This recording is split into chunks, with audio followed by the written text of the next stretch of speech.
हैं mirror media. मैं हूं आपके साथ चंद्रा सिंह। स्वागत है आपका खबर अब तक में। चलिए रुक करते हैं आज की सुर्खियों पर। धनबाद में शहीद पुलिसकर्मियों को दी गई श्रद्धांजलि। पुलिस लाइन में मनाया गया संस्मरण दिवस।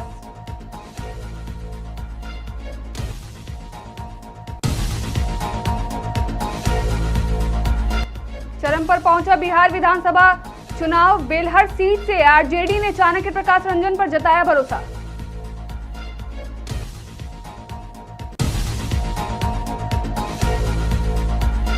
पुलिस स्मृति दिवस पर रामगढ़ में शहीद जवानों को भावपूर्ण श्रद्धांजलि। एसपी ने शहीदों को किया नमन।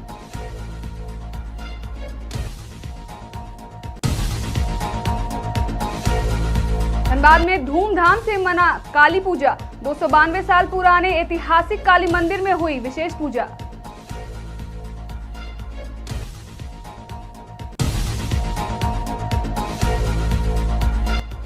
काक्सा में बिना मंदिर या मूर्ति के मां वन काली की होती है पूजा। 500 साल से बरकरार है परंपरा।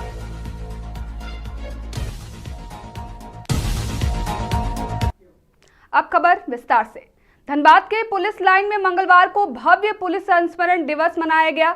इस अवसर पर पुलिस केंद्र में आयोजित समारोह में उन सभी पुलिसकर्मियों को याद किया गया जिन्होंने देश की सेवा करते हुए सर्वोच्च बलिदान दिया।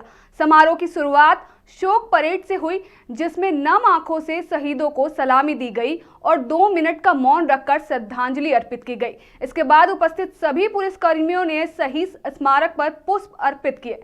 शहीदों की पत्नियों और परिवारजनों को पुष्प गुच्छ एवं शॉल ओढ़ाकर सम्मानित किया गया। बता दें कि हर साल 21 अक्टूबर को देश भर में पुलिस संस्मरण दिवस मनाया जाता है, जिसमें पुलिस विभाग के वीरों को याद किया जाता है। कार्यक्रम में धनबाद के सिटी एसपी ऋत्विक श्रीवास्तव, ग्रामीण एसपी कपिल चौधरी के साथ साथ जिले के सभी डीएसपी और अन्य पुलिस अधिकारी मौजूद रहे। देखिए, हर साल की तरह इस साल भी 21 अक्टूबर को पुलिस शहादत दिवस यानी पुलिस कमेमोरेशन डे मनाया जाता है, जिसमें हम हर साल की तरह वीर गति को प्राप्त हुए झारखंड पुलिस एवं अन्य स्टेट्स के पुलिस कर्मियों को श्रद्धांजलि देते हैं। वैसे ही इस प्रकार झारखंड राज्य से एक पुलिसकर्मी की शहादत हुई थी जिन्हें वीर गति प्राप्त हुई। हम पूरे भारत और पूरे राज्यों के समस्त राज्यों के शहीद हुए पुलिसकर्मियों को श्रद्धांजलि देने हेतु यहाँ पे ये हुए थे, एकत्रित हुए और भावपूर्ण ढंग से उन्हें श्रद्धांजलि। बांका जिले के बेलहर विधानसभा क्षेत्र में चुनावी माहौल गर्म हो गया है। 6 नवंबर को पहले फेज का मतदान होना है। ऐसे में सभी प्रत्याशी जनता को लुभाने में जुटे हैं। इस बार आरजेडी ने बेलहर से चाणक्य प्रकाश रंजन को अपना प्रत्याशी बनाया है। राजनीति में पहली बार चुनाव मैदान में उतर रहे चाणक्य प्रकाश ने कहा कि चुनाव किसी भी पार्टी के खिलाफ लड़ा जा सकता है, लेकिन अंतिम फैसला जनता करेगी कि कौन उनके हक की लड़ाई ईमानदारी से लड़ सकता है। मुख्य चुनावी मुद्दों पर उन्होंने जोर देते हुए कहा कि उनकी प्राथमिकता युवाओं को रोजगार दिलाना और शिक्षा के क्षेत्र में सुधार लाना होगा। चाणक्य प्रकाश ने कहा कि युवाओं के अधिकार और उनके भविष्य के लिए लगातार प्रयास करूंगा। जो काम पिछले 5 सालों से अधूरे हैं उसे करके दिखाएंगे। ये जनता का कहना नहीं है, ये कुछ लोगों का ही कहना है और मुझे यहाँ की अच्छी खासी जानकारी है। यहाँ पे सारे मेरे भाई यहाँ रहते हैं, मेरे सारे रिश्तेदार यहाँ रहते हैं, मेरे इतने सारे दोस्त यहाँ रहते हैं, तो फिर यहाँ की जानकारी तो मुझे ठीक ठाक है। और रही बात कि बाहर से आए, तो बाहर से तो कई लोग आए हैं। जब महात्मा गांधी बाहर पढ़ने गए तो फिर वो जब वापस आए तो उनको क्या देश की जनता ने क्या बोला कि नहीं बाहर से आए उनको मत रखो। जब अंबेडकर साहब बाहर से पढ़ के आए तो उनको क्या बोला देश की जनता ने कि नहीं उनको हटा दो, बाहर से आए। उन सबको यहाँ की जनता ने इतने प्यार से रखा। और वो लोग क्यों बाहर से आए?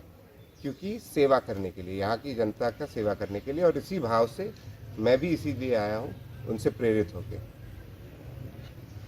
सर, आप भारी मतों से अब विजय बन कर के आते हैं 14 तारीख को, तो आप क्या जनता का मुद्दा क्या रहेगा आपका मेन मुद्दा? देखिए, यहाँ की मुद्दा काफ़ी सारे मुद्दे हैं यहाँ पे और जनता की यहाँ पे सबसे बड़ी बात है कि यहाँ शिक्षा में थोड़ा और काम होने की ज़रूरत है। तो जो शिक्षा में ऑलरेडी काम हुआ है उससे और जो मैंने ज्ञान प्राप्त किया है बाहर और मेरे जितने अनुभव प्राप्त किया है, उससे शिक्षा में यहाँ पे काम होगा। यहाँ पे भ्रष्टाचारी का प्रॉब्लम है, यहाँ पे भ्रष्टाचारी मेरे आने के बाद ख़त्म हो जाएगी। और यहाँ पे बहुत सारी कठिनाइयाँ हैं जो उनके ऊपर मिलकर काम करेंगे। रामगढ़ पुलिस केंद्र में मंगलवार को पुलिस स्मृति दिवस के अवसर पर भव्य परेड का आयोजन किया गया। कर्तव्य निर्वहन के दौरान सर्वोच्च बलिदान देने वाले शहीद जवानों को शस्त्र झुकाकर सलामी दी गई और 2 मिनट का मौन धारण कर भावपूर्ण श्रद्धांजलि अर्पित की गई। इस अवसर पर शहीद हुए 191 वीर जवानों के नामों का वाचन कर कोटि कोटि नमन किया गया। पुलिस परिवार ने उनके परिवारों के प्रति गहरी संवेदना व्यक्त करते हुए शहीदों के अदम्य साहस और समर्पण को सलाम किया। यह आयोजन शहीदों की वीरता को याद करने का एक मार्मिक अवसर रहा। इस दौरान एसपी अजय कुमार ने कहा कि आज हम सभी शहीद कर्मियों को याद कर रहे हैं और उन्हें श्रद्धांजलि दे रहे हैं, जिन्होंने अपने कर्तव्यों का निर्वहन करते हुए सर्वोच्च बलिदान दिया।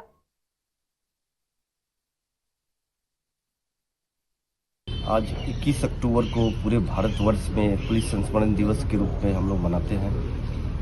एक जो हमारे पुलिसकर्मी जिन्होंने अपने कर्तव्य पथ पर चलते हुए जो सर्वोच्च बलिदान दिया है, उसकी स्मृति में आज इस दिवस का आयोजन किया जाता है सभी जिलों में, जिसमें इसका महत्व इसलिए है कि 1959 में लद्दाख के हॉट स्प्रिंग्स में चीनी सैनिकों ने घुसकर जब 10 भारतीयों की हत्या कर दी पुलिसकर्मियों की, उसके बाद से इसको बहुत ही सीरियस लिया गया और 1962 के डीजीपी के सम्मेलन में इस बात को बहुत ही शिद्दत के साथ रखा गया और उसी साल से 21 अक्टूबर को हम लोग हमारे जो वीर शहीदों के लिए संस्मरण दिवस के रूप में इसको हम मनाते हैं। और इस वर्ष पूरे एक वर्ष में 31/8/2024 से और 31/8/2025 तक टोटल पूरे भारतवर्ष में 191 पुलिसकर्मी शहीद हुए हैं, जिसमें झारखंड में एक पुलिसकर्मी जिसका नाम सुनील धान है वो शहीद हुआ है। और यह आज का दिन बहुत ही बलिदान के रूप में सभी पुलिसकर्मियों के लिए को याद रखने की आवश्यकता है कि कर्तव्य से बढ़कर कोई नहीं है और इस देश और इस मिट्टी और राज्य से बढ़कर कुछ नहीं है। और उन तमाम पुलिस परिवारों को पूरे पुलिस परिवार की ओर से बहुत ही सम्मान है कि जिन्होंने अपने पुत्र को खोया है और फिर भी इस देश को आगे बढ़ाने में उनका जो योगदान है वो बहुत ही महत्व रखता है। और तमाम पुलिसकर्मियों को बस इस संस्मरण दिवस में यही कहना चाहूँगा कि सबसे पहले देश है, सबसे पहले राज्य है, सबसे पहले हमारे देश की सुरक्षा है, उसके बाद। धनबाद के तेलीपाड़ा में स्थित 252 वर्ष पुराने ऐतिहासिक काली मंदिर की परंपरा और इतिहास जितना रोचक है उतना ही भव्य है उसका उत्सव। हर वर्ष काली पूजा के अवसर पर विशेष पूजा अर्चना का आयोजन होता है, जिसमें हजारों भक्त शामिल होते हैं। मंदिर की स्थापना की कहानी आज से 252 साल पहले की है। कहते हैं तेलीपाड़ा निवासी मगन महतो के स्वप्न में मां काली ने दर्शन देकर इस स्थान पर मंदिर बनाने का आदेश दिया। इसके बाद यहां मां काली की प्रतिमा स्थापित कर पूजा शुरू हो गई। 4 साल बाद छोटा मंदिर बनाया गया। वर्ष 1987 में भक्तों के सहयोग से भव्य जीर्णोद्धार कर वर्तमान मंदिर का निर्माण कराया गया। हर वर्ष के भांति इस वर्ष भी मां की भव्य पूजा का आयोजन किया गया, जिसमें सैकड़ों भक्त शामिल हुए।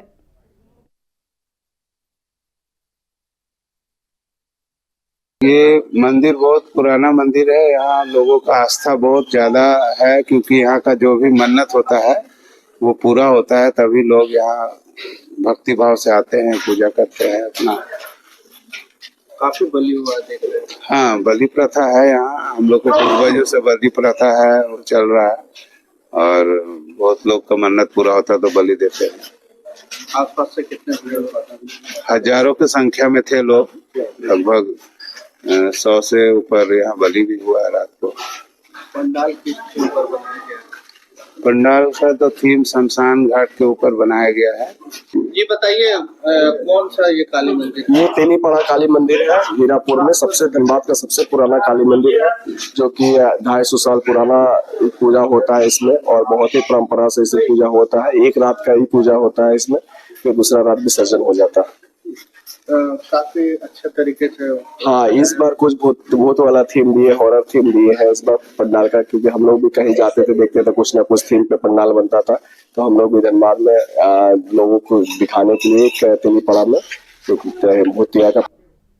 काक्सा के राजकुसुम गांव के घने सालपिया जंगल में वन काली की पूजा आज भी बड़े उत्साह और श्रद्धा के साथ होती है।